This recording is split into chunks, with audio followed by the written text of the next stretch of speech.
மகா பெரியவாச்சரணம். இன்றைக்கி நம்ம ஹிந்தியில் என்ன பார்க்க போகிறோம் அப்படின்னா கேள்விகள். அந்த கேள்விக்குரிய வார்த்தைகள் என்ன, ஏன், எப்படி, யார், எங்கே, யாருடைய, இந்த வார்த்தைகள். இப்போ என்ன அப்படிங்கிறதுக்கு கியா, யார் அப்படிங்கிறதுக்கு கவுன், எங்கே அப்படிங்கிறதுக்கு 2 வார்த்தைகள் இருக்குது, கஹாம், கிதர். அடுத்தது ஏன் அப்படிங்கிறதுக்கு கியோம், எப்படி அப்படிங்கிறதுக்கு கைசா, எத்தனை, கித்தனே, யாருடைய கிஸ்கா. சரி, இப்போ இதற்கு நம்ம விட சொல்கிறோம் அப்படின்னா இங்கே அங்கேன்னு சொல்லணும் இல்லையா, அதுக்கு இதர் இங்கே, உதர் அங்கே. இப்போ இதுக்கு சின்ன கேள்விகள் எப்படி கேட்கலாம், இது என்ன, அப்போ இதுங்கிறதுக்கு நம்ம படிச்சிருக்கோம், யஹ் சொல்லலாம், ஏ சொல்லலாம்.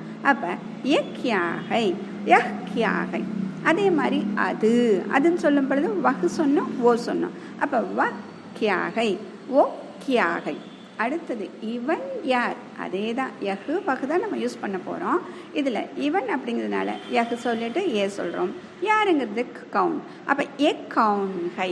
அடுத்தது இது எப்படி இருக்கிறது, அதே தான் எ கைசாகை, நீ எப்படி இருக்கிறாய், தும் கைசேஹோ. அடுத்தது அவன் எங்கே இருக்கிறான், அவன் சொன்னதுனால ஓ இல்லைன்னா வஹு, ஓ கஹாங்கை. அடுத்தது புத்தகம் எங்கே இருக்கிறது, புத்தகத்துக்கு ஹிந்தியில் கிதாபு. அப்போ கிதாபு கஹாம் ஹை. அடுத்தது இது யாருடைய பேனா, யாருடையங்கிறதுக்கு கிஸ்கா. அப்போ ஏ கிஸ்கா, பேனாங்கிறதுக்கு கலம், ஏ கிஸ்கா கலம் ஹை. அடுத்தது நீ ஏன் இங்கே இருக்க அப்படின்னு நம்ம கேட்கணும். அப்போ தும் கியோம், யஹாம் சொல்லலாம், இதர் சொல்லலாம். அப்போ தும் கியோம் இதர் ஹோ, தும் கியோம் யஹாங் ஹோ. அடுத்தது அங்கே எத்தனை குழந்தைங்க இருக்காங்க, குழந்தைங்க அப்படிங்கிறது ப்ளூரல், அதுக்கு பச்சே சொல்லணும்.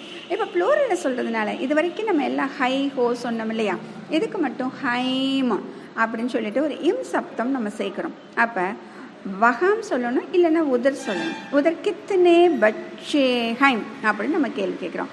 ஆக இந்த கேள்வி கேட்டு பழகிட்டோம் அப்படின்னா அடுத்தடுத்து வார்த்தைகளை கேட்க கேட்க இன்னும் கொஞ்சம் பெரிய கேள்விகள் கேட்கலாம், அதற்கு பதிலும் சொல்லி பார்க்கலாம். மகா பெரியவா சரணம்.